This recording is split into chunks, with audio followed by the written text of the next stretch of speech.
All right, we're going to cover some whims and some chemicals that we're going to be using in the shop on a fairly regular basis. Just to cover these ones, to start off on the side, we got flames, acute toxicity. This one itself has been updated. Some of the older ones are just a hand, just the bones. Biohazard, we shouldn't be dealing with any of that here. We'll be running with a little bit of health hazard signs.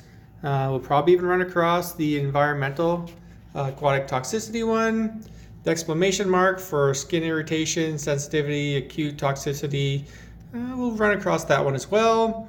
Corrosion, that's usually a pretty bad one because we'll be using those with our cleaning products.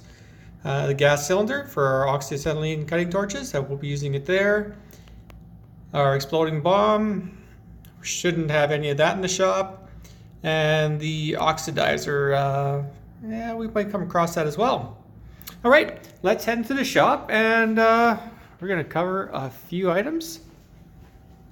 Hey, before we get in the shop, just remember, gotta have our PPE on. So biggest thing in the shop, make sure we have some safety glasses, gloves when we need them, gotta have the steel toe boots on. Hearing protection, if needed. Normally wouldn't have them, but if we're going to do something loud, then we do have equipment available. And hey, if anything gets slippery on the shop, just an extra reminder. All right, let's get into the shop and get into some chemicals.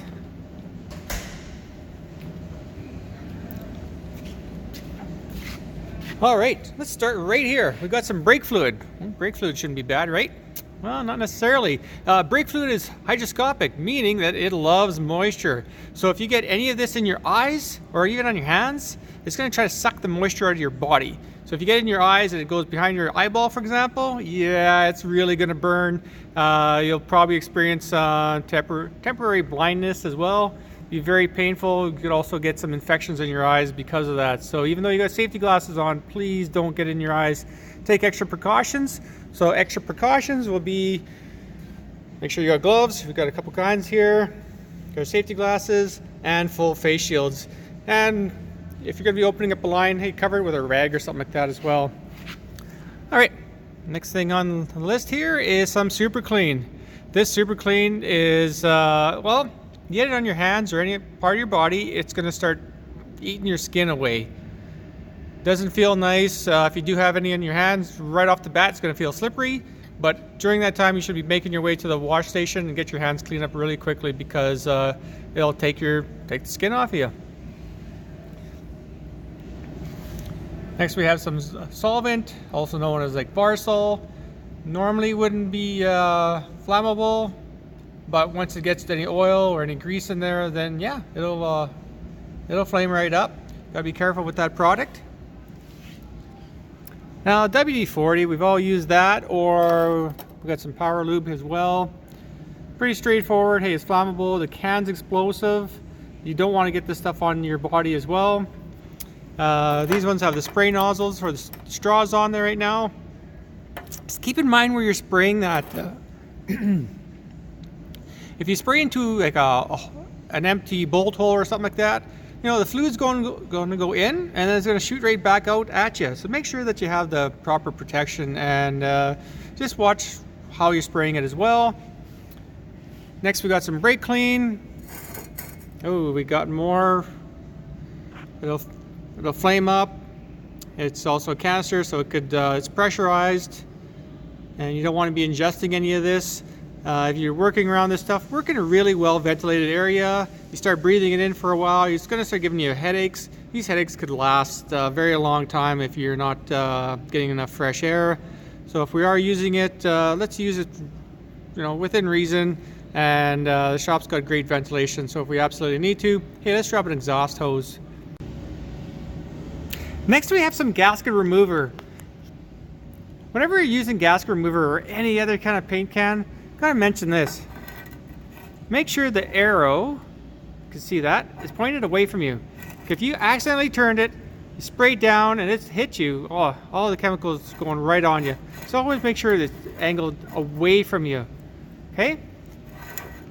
So with gasket remover, it is like an acid. It removes any gasket material. It'll also remove any paint. So if it can remove paint, yeah, it's going to remove your skin as well. So please be careful with any of these products. The next thing I brought up here is actually some tire bead sealer, which you think, hey, that's no big deal. It's like a rubber, right? Well, it's a very strong rubber, and we got all sorts of dangers here. With this product, it's quite sticky. It also has quite the smell to it. So it's, which is the second warning label. Once you start breathing that in for any point in time, that'll get you sick, and then you could have all sorts of bad reactions from that. Now, probably the worst stuff we have in the shop is right here, muriatic acid. Yikes. Usually try to keep this out of the way. You don't want to be using this unless I'm around. It will eat through steel, it will eat through concrete, it will eat through your skin. Pretty much anything but wood or plastic. Please don't spill this stuff. It's a great product for cleaning copper. So if we're doing any soldering, from time to time we have to use it, but please don't play around with it otherwise. And when we do use it, make sure we have the proper PPE on.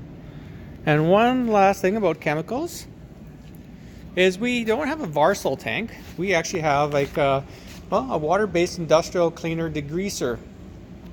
We have that other sign on there too, because if you start putting your hands in here, it'll start eating the skin off your hands.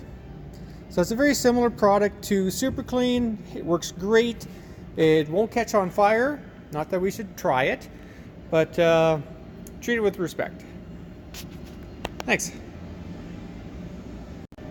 Since we're talking about cleaning products and how dangerous they could be, we better also talk about paint cans. The fumes that are coming from the paint is quite toxic. So what we have here is a half mask. There's also a full mask. The full masks also have a nice clear glass on top of it that goes around your eyes. For these ones, they'll work out great for any painting. They do have a dust filter on the side that'll take out any bigger particles that sit in the air, so any airborne particles. It goes through this charcoal filter. There's different kind of charcoal filters. The ones that we have here are organic vapors. So it'll take any of that stuff out and it won't get into your lungs. But otherwise, the air goes through here, it goes into this rubber part. And make sure that the rubber part is really nice and tight to your face. You don't want to be breathing from the sides of it. You want to pull all the air through those charcoal filters. And when you breathe out, it's going to go through this valve. So you want to make sure that that valve is functioning properly as well.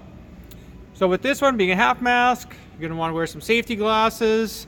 And hey, your painting job should work out a lot better if you could actually focus on your painting instead of worrying about doing a quick job because you're maybe aware of all the hazards that could come from those fumes.